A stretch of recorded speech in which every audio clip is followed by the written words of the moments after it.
স্বাস্থ্যকর্মী, দক্ষ সেবা, কেন এবার বেকার হবা?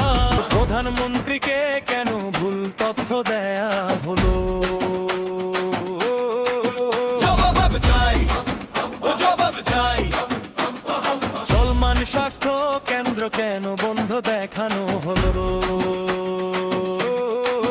জবাব চাই, জবাব চাই। ৫,০০০ দক্ষ স্বাস্থ্যকর্মী কেন বেকার হবে? স্বাস্থ্য সেবা বন্ধ করে আমরা কেন রাস্তায়?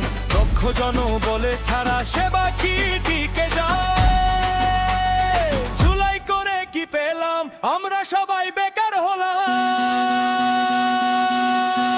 জবাব চাই, জবাব চাই, জবাব চাই, জবাব চাই। কেন বেকার হবা?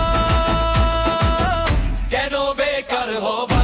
সেবা জবাব চাই, দক্ষ সেবা জবাব চাই। আমাদের কাজ ফেরাও, আমাদের কাজ ফেরাও। কোভিডে জীবন বাজি রেখে সেবা দিয়ে আজ আমরা বেকার হলাম। রাত জেগে হাসপাতাল দেখেছি কতবার, আজ সেই হাতগুলোই নাকি অকার্যকর। স্বাস্থ্য কেন্দ্র নিতে হলে স্বাস্থ্যকর্মীকেও নিতে হবে, নিতে হবে। কাগজে সেবা নয়, মাটিতে সেবা চাই। মানুষের পাশে যারা তাদেরই মর্যাদা চাই।